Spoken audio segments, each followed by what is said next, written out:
Hey, it's Aaron, and today we're going to talk a little bit about climate strike. Now, obviously, this climate strike thing has been happening for a few weeks now. I haven't really talked about it a whole lot, so I am coming to this a little bit late, but I don't think that any of this is too late because we have to do something now, or else we're not going to see a future in our lifetimes. We're going to basically be marching ourselves directly into an apocalypse, and that's not something that I'm comfortable with. So everybody that's been out there, that's been active, that's been getting involved in these protests, thank you very much. You are the ones that are making change. You are the ones that are out there that are actually doing something and actually trying to make a sustainable future for the rest of us and for our children. And to all of those out there, I thank you and I commend you for being heroes. But I do have some questions. The main question being, why now? Why is all of this happening now and not 5 years ago or 5 months ago? Why didn't Extinction Rebellion get this much attention? Now, for a little bit more information about the climate strike, it was basically started by a little girl named Greta Thunberg from a Scandinavian country, Sweden.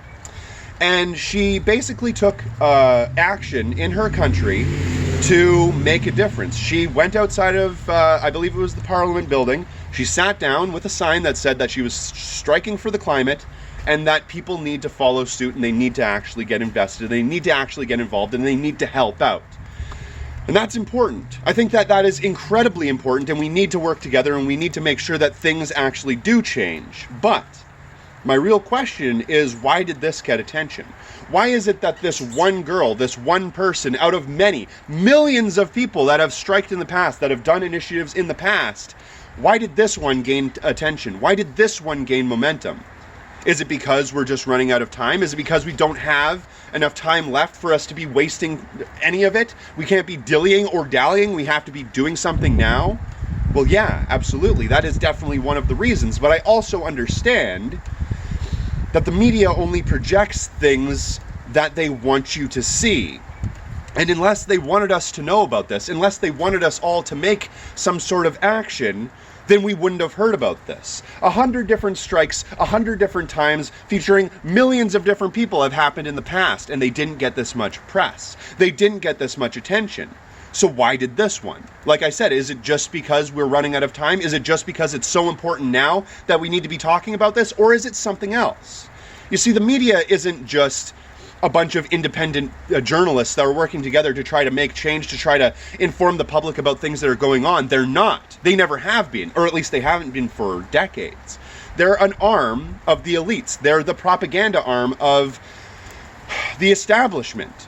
And when they say something, they want us to know about it. The establishment wants us to hear about it. They want us to make some sort of difference. They want us to make some sort of connection.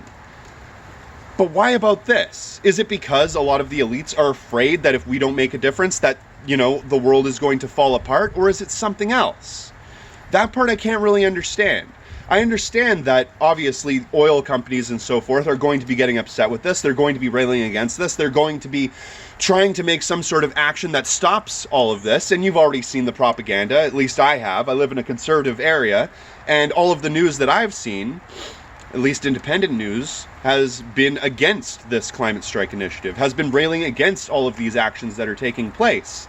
And they're saying that this is all just a false flag, that the parents of these children should be teaching them to be activists instead of getting them out there and getting them scared, because things aren't really as bad as it appears, and all of this is just a big smokescreen for something else. Like I said, I live in a conservative area. We have a certain type of propaganda that you don't get in the more liberal or more socialist parts of the country or the world.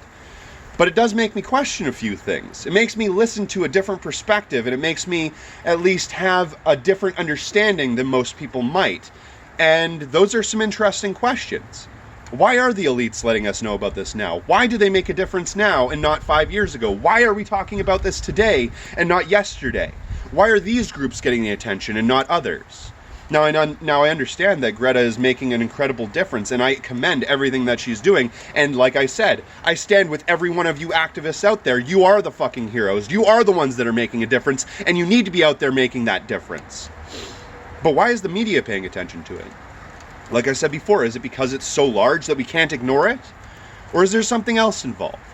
That part I really can't understand. That part I really haven't figured out yet. Is it just something that we need to be doing? Is it something that we need to actually finally fix? And everybody together collectively has decided that it is time. I sure fucking hope so. I sure fucking hope that that's the reason. But unfortunately, the one thing that I have to keep in mind is that a technocratic solution to an irreversible climate catastrophe problem is not going to solve it. It's not going to make a difference. If we leave the politicians, if we allow them to make the difference by themselves, if we leave that decision in their hands, are we going to see real change? Are we going to see something actually get affected? Or are we just going to end up with another do-nothing solution like the Paris Climate Change Agreement that actually doesn't fix the problem, it just discusses it? Are we actually going to not just reduce emissions, but completely eliminate the 100 companies that are creating 70% of the world's climate problems? Are those the problem? Are those the solutions to this problem that we're actually going to go through? We have to realize that, like I said, a technocratic solution won't solve this. The only way to solve this is to eradicate capitalism, is to get rid of the entire system that has created this problem in the first place and that perpetuates this problem ad infinitum. We have to make sure that the system is crumbled, is collapsed, is destroyed, so we can build anew, so we can create something from its ashes, from its rubble, that isn't going to destroy our humanity, our civilization yet again. That's how we solve this. That's what we do to make a difference. And lobbying the politicians and the elites in government and saying, please, please do something to save us. Will it make a difference? Will it make change? I don't know. I'm glad that people are out there doing it. I'm happy that people are out there doing it, and I want people to be making that difference. I want people to make that change. But I also know that little minute changes in the way that we do industry won't solve this. We have to upend the system. One good thing that comes out of all of this, even if all of this is something other than what it's been projected as in the news, is that at least people now, a new generation, are getting out there. They're getting active. They're getting in the streets, and they're getting invested and getting involved and making themselves understand that they can make a difference. And that is the biggest takeaway from all of this, is that people are actually starting to see that they can, with the collective power of all of them together, make that change. And we need that mentality. We need to know that we can make that change. We need to know that we can make that difference, because when the real riots, when the real revolution comes, we're all going to need to be involved. We're all going to need to be invested, and we're going to need to have practiced before we actually do it. So my question to you is, what do you think about this? If you're a conservative, tell me why you don't like Greta. Tell me why you think this climate strike initiative is bullshit. Let me know in the comment section below. If you're a liberal, let me know why all of this is so important, why all of this means so much, and why none of this is fabricated or embellished or anything like that in the media, and how they're telling us the truth. And if you're a socialist or a post-capitalist in any way, I want to know what you think too. I want to know what you think about all of this. I want to know if you think that this is going to make a difference. I think it will. And I want to know if you think that it won't. I want to know if you think that any of this is going to actually save the planet.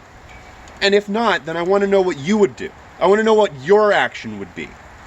And to all of you out there that haven't joined in at least helping out with this initiative, I want to encourage you all, any chance you get, if there's a protest, if there's any kind of activism that is happening anywhere close to you, I need you to get invested. I need you to get involved. We need physical bodies in the streets making a difference, no matter what that difference is. We need it now more than ever, because the world is at stake. And I don't think that we have enough time to just be dilly-dallying around.